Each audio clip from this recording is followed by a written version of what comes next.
ঠাকুর ঘরে ভুলেও রাখবেন না এই কয়েকটি দেবতার মূর্তি, অন্যথায় সংসারে সুখ শান্তি চলে যাবে।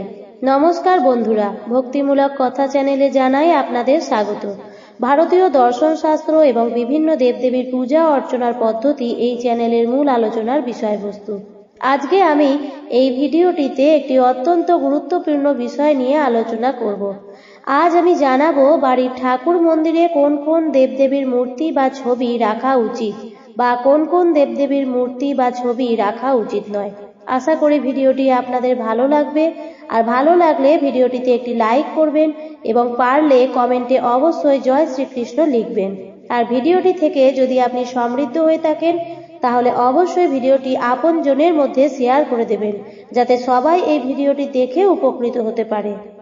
হিন্দু ধর্মে পুজো অর্চনার বিশেষ গুরুত্ব রয়েছে, তাই হিন্দু ধর্মের প্রত্যেক বাড়িতেই ঠাকুরের স্বতন্ত্রভাবে একটি ঘর থাকে, যেখানে কিছু সময় বসলে মনে একটা আলাদা শান্তি অনুভব করা যায়।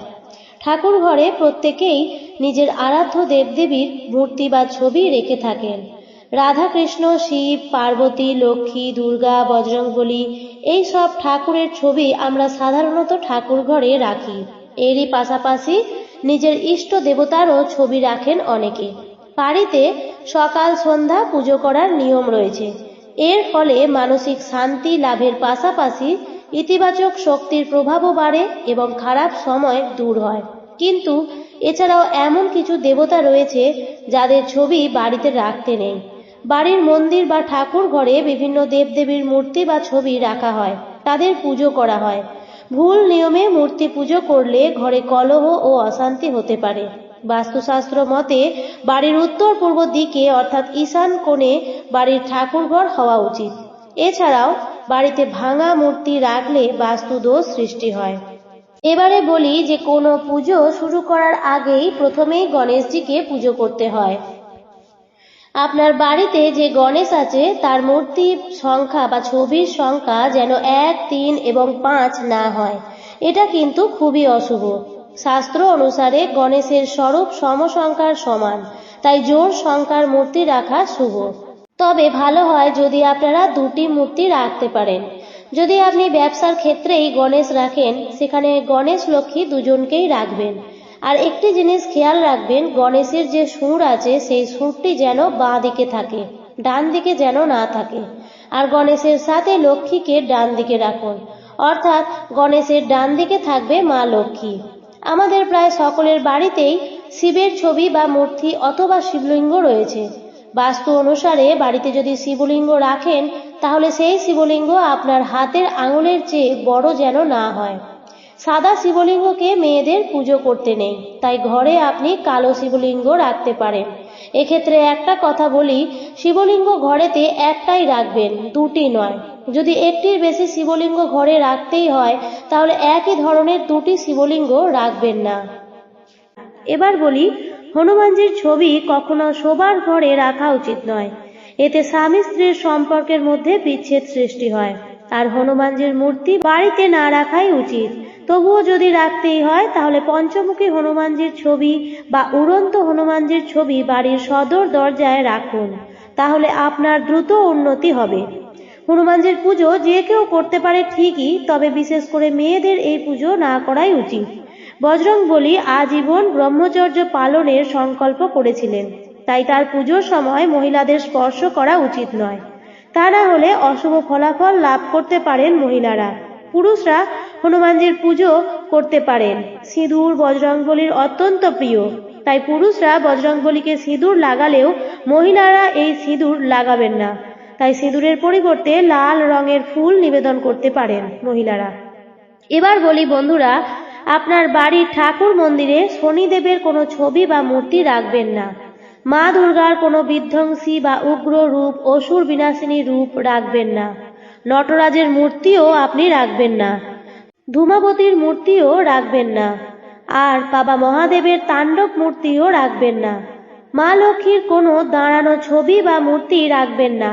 অনেকেই বাড়িতে লক্ষ্মীর মূর্তি রাখলে হয়তো জানেন না যে ছবিতে দেবী মূর্তি পদ্মফুলের ওপর বিরাজমান, সেই ছবি সর্বদাই কেনা উচিত।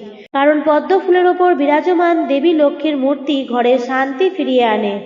পদ্মফুল ছাড়া অন্য কোনো লক্ষ্মী মূর্তি ঘরে থাকলে সংসারে কখনো শান্তি ফেরে না। এছাড়াও বলা হয়, যে বাড়িতে দেবী লক্ষ্মীর মূর্তি পদ্মফুলের উপর থাকে সেই পরিবারে দেবী লক্ষ্মীর কৃপা সর্বদাই থাকে। আর লক্ষ্মী ঠাকুরের সাথে পেঁচা অবশ্যই রাখবেন। এছাড়াও লক্ষ্মী মাতার মূর্তির পাশাপাশি গণেশ ও সরস্বতীর মূর্তিও রাখতে পারেন। তবে মনে রাখতে হবে, এই তিন মূর্তি যেন দাঁড়ানো ভঙ্গিতে না হয়। তাদের মূর্তি দাঁড়ানো ভঙ্গিতে রাখলে ঘরে সুখ ও সমৃদ্ধি আসে না। তাই মা লক্ষ্মী, ভগবান গণেশ এবং সরস্বতীর মূর্তি একসঙ্গে এবং বসার ভঙ্গিতে রাখুন। এছাড়াও ভৈরবনাথের মূর্তি বা ছবি ঘরে রাখবেন না। ভৈরবনাথ বাবা মহাদেবের আরেক রূপ। এর বাহন হলো কুকুর। শ্মশানকালীর কোনো ছবি বা মূর্তি রাখবেন না। এনাদের বাস শ্মশানে, তাই এনাদের পুজোও হয় শ্মশানে। এইসব দেব দেবীর আরাধনা যদি আপনাকে করতেই হয়, তাহলে আপনি মন্দিরে গিয়ে করতে পারেন। যদি আপনার বাড়িতে বা ঠাকুর ঘরের মন্দিরে এই ধরনের ছবি থাকে, তাহলে অতি শীঘ্রই সরিয়ে ফেলুন।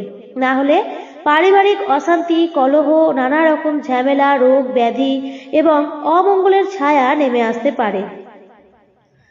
আর কোনো দেবদেবীর বিধ্বংসী বা রুদ্ররূপের ছবি বা মূর্তি ঘরে রাখবেন না। এটি থেকে নেগেটিভ এনার্জি ছড়ায়। বাড়িতে শোবার ঘরে আপনি রাধাকৃষ্ণের ছবি রাখতে পারেন। এটা কিন্তু খুবই ভালো। স্বামী স্ত্রীর সম্পর্ক মধুর হয়। যাদের সন্তান হচ্ছে না বা সন্তান নেওয়ার ইচ্ছা আছে, তারা বাড়িতে গোপালের ছবি রাখতে পারেন। এটা খুবই ভালো। অনেকের হয়তো আর্থিক সামর্থ্য থাকে না ঠাকুরের জন্য আলাদা ঘর তৈরি করার।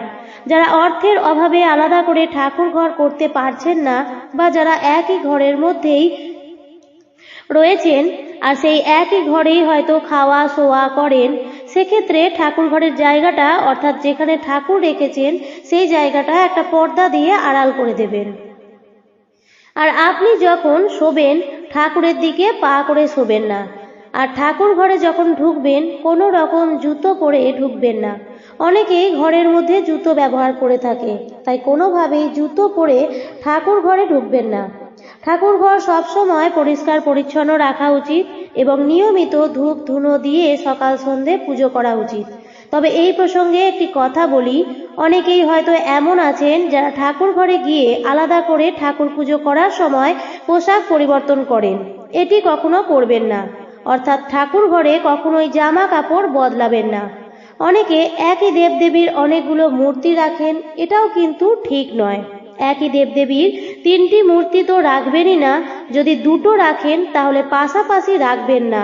যদি রাখতেই হয় তাহলে হয় মুখোমুখি রাখবেন, না হয় একটি ঠাকুর ঘরে রাখুন আর একটি অন্যত্র কোথাও রাখবেন।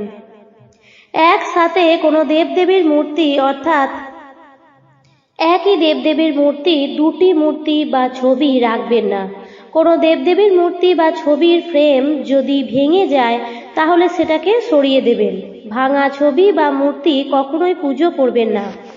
এটা কিন্তু অশুভ। একে আপনি কোনো পবিত্র নদীতে বিসর্জন দিয়ে আসতে পারেন। এরপর আবার নতুন একটি মূর্তি নিয়ে এসে তাকে স্থাপন করে তার পুজো করুন। বন্ধুরা, অনেক সময় এমন হয় যে কোনো ক্যালেন্ডারে কোনো দেবদেবীর ছবি আমাদের পছন্দ হলে সেটাকে আমরা বছরের পর বছর রেখে দিই। এটি কিন্তু করবেন না। ক্যালেন্ডারে থাকা যদি কোনো দেবদেবীর ছবি ছিঁড়ে যায়, তাহলে আপনি সেটাকে রাখবেন না। এটিও আপনি কোনো পবিত্র নদীতে বিসর্জন করে দিতে পারেন। এই প্রসঙ্গে একটি কথা বলে রাখি, আমরা হয়তো অনেকেই জানি না, বছর ঘুরে গেলে, নতুন বছর আসলে আগের বছরে সেই পুরনো ক্যালেন্ডার বাড়িতে আর রাখতে নেই, কারণ এটি আপনার কাজে বাধা সৃষ্টি করে। এই পুরনো ক্যালেন্ডার রাখলে আপনি কোনো কাজে তেমনভাবে এগিয়ে যেতে পারবেন না।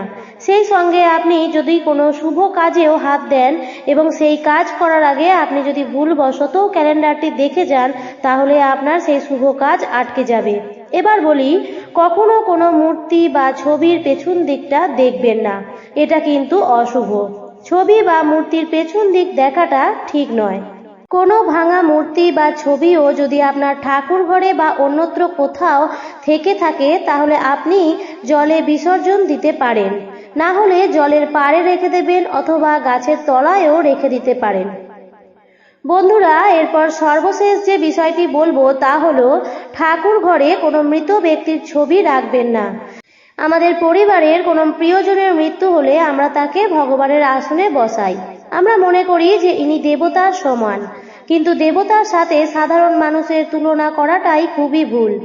বাস্তু অনুযায়ী দেবতার সঙ্গে পূর্বপুরুষদের ছবি লাগালে দেবতারা খুব ক্ষুব্ধ হন এবং দেব দোষ লাগে। শাস্ত্রে পিতৃপুরুষদের পৃথক পৃথক স্থান সম্পর্কে বলা হয়েছে, কারণ মৃত্যুর পর পিতৃপুরুষও দেবতাদের সমান ক্ষমতাশালী হয়ে পড়েন। একই স্থানে উভয়ের ছবি লাগালে কারো আশীর্বাদের শুভ ফল পাওয়া যায় না। এই কারণেই বলা হয় যে ঠাকুর ঘরে পিতৃপুরুষদের ছবি রাখা উচিত নয়। বন্ধুরা, আমাদের হিন্দু শাস্ত্র মতে এমন কিছু নিয়ম রয়েছে, সেই নিয়মগুলি আমাদের প্রত্যেকেরই জানা দরকার এবং জেনে সঠিকভাবে সঠিক নিয়মে পুজো করা উচিত। তাই বাড়িতে কোনো ঠাকুরের ছবি বা মূর্তি রাখার আগে অবশ্যই সঠিকভাবে জেনে তবেই নিয়ে আসবেন। আশা করি আজকের ভিডিওটি দেখে আপনাদের ভালো লেগেছে। আর ভিডিওটি দেখে যদি ভালো লাগে তাহলে এই ধরনের আরো ভিডিও পাওয়ার জন্য অবশ্যই চ্যানেলটিকে সাবস্ক্রাইব করে রাখবেন। ভিডিওটি দেখার জন্য অসংখ্য ধন্যবাদ।